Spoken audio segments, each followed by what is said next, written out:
Asian International Film Festival. I want to thank you guys all for being here.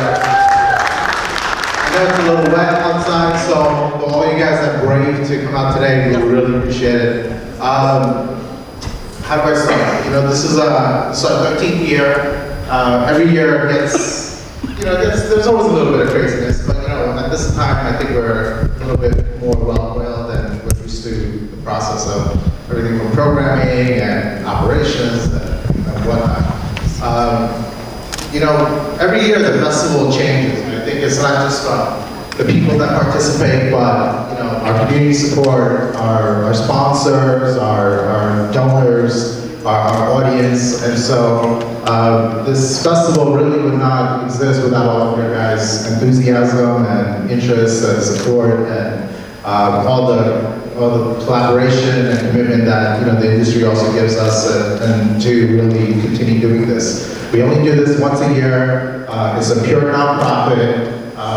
There's no employees in this festival, all volunteers, including myself. And we do this just to kind of give a voice to the South Asian community. We genuinely believe in creating a platform where we can create visibility for great storytellers and great emerging independent filmmakers. So with that being said, I want to thank all of our major sponsors, HBO for always being with us, Sana, which is our networking organization, which started this festival, ZTV, obviously, for many years, have been a great supporter.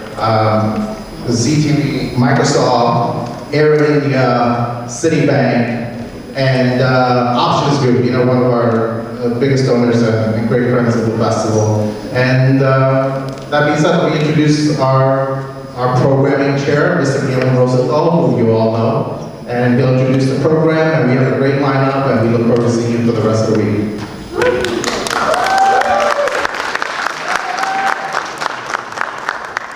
All right, you know what? We're in this beautiful theater, and the applause has been so low. So are you guys excited for the opening night of the 13th annual City? I mean, come on, up to the dome! Up to the dome!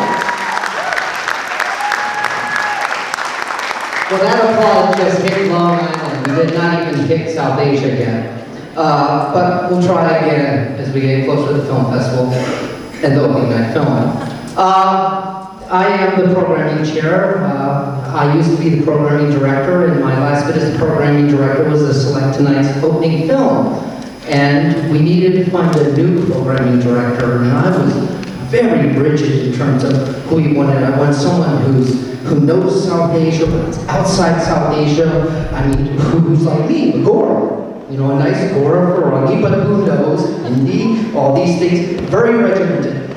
And we couldn't find them.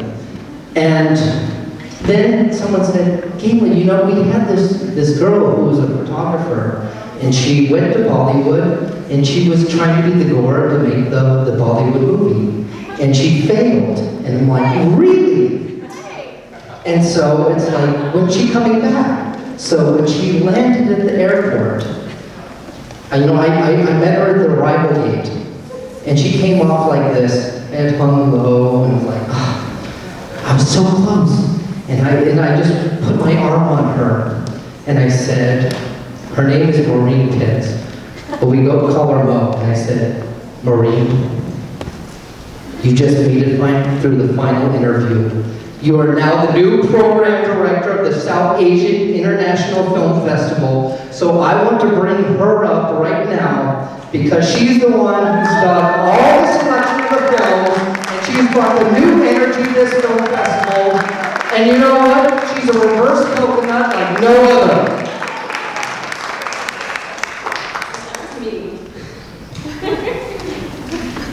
Thank you for coming out, everybody. I hope that you will also come out for more of our nights this week. We have a great lineup. I think it's a pretty big variety of films over the next few nights. Tomorrow night we have some exciting thrillers, and Friday some more social commentary, and Saturday is just a bucket full of madness. And Sunday night will be great, so I hope you can all continue to come out. I'm really hung up on the whole like I failed thing. Marie Pitts, everyone. Marie Pitts. She's gonna get better. She'll get better. She doesn't know the whole yellow thing. Anyways, tonight's film. We're very proud about this. We're all about first-time filmmakers, and what we're very proud about this is it's a first-time woman filmmaker, a Death in the Gunge by Coconut and Sharman, an actress you might know, and she's a writer-director. So give it up for her. I mean, let's try to hit India this time. Right? No, you just got Connecticut, but that's okay. So, we were very excited. You know, I reached out to her and said, you know, saw this movie in Toronto, and tonight's the US premiere, and I'm like, Coconut, we'd love to have the US premiere. And she's like, okay, yes, you got it. I'd love to come to New York and present it. And then 2 days later, she canceled, and she had something she had to do. It's like, okay, well, why don't you send one of the actresses? So it's like, why don't we send Kalki Koshland, one of the actresses, who's also Anurag Kashyap's ex-wife, and I'm like, even better. So why don't we send her? And then she's like, okay, that's great. I would love to come back to New York. And then she canceled. And then we had one of the actors, first time actor, never seen the film again. It's like, hell, I would love to see my first time on film. And he canceled. By the end of this, they said, okay, the only one who's available is the chaiwala who served tea for all the actors. And we were like, I mean, other than how the actors like their chai, I don't really know how he's going to add much to the film. So, you're stuck with me. So here we are, face to face, a couple of silver spoons. Okay, but they did send Coconut did send a opening night message, which I'm going to read to you now. So let me just do that now. This is from Coconut to you guys personally. She says, Dear all, thank you so much for coming out to watch our film, A Death in the Gunge, tonight.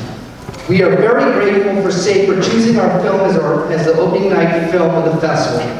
This is the first time that it's playing in the U.S., and my sincere apologies that no one from our team could be there to share this very special experience. This is a deeply personal film, probably as most first filmmakers are. The story is one that I've heard from my father since I was a child, and I've always held a great fascination for me. It is set in 1979 in the McClungin, again my pronunciation is probably incredibly wrong, a sleepy Anglo-Indian village where my grandparents used to live and was the hub for several family vacations. I remember at the age of 5 or 6 being woken up early in the morning to drive down from Calcutta to McClungin in a large group of family and friends. Needless to say, these trips resulted in a treasure trove of anecdotes, some humorous, some creepy, and others more dark, as various forces like romance, jealousy, identity, and belonging played out within the larger family dynamic. In retrospect, I realized that the film is perhaps also a subconscious desire on my part to recreate a sense of my childhood and my parents' imagined youth. The next time I went back to McClungin was more than 30 years later for a location recce for this film. Beautiful, verdant, picturesque, McClungin, once known as Mini London, our homeland for Anglo-Indians, was now a place that time had largely forgotten. This turned out to be a blessing for us, though not for its local inhabitants, as it helped us recreate a bygone era. Indeed, with the help of its residents and a fantastic cast and crew, A Death in the Gunge became the first film to be shot here.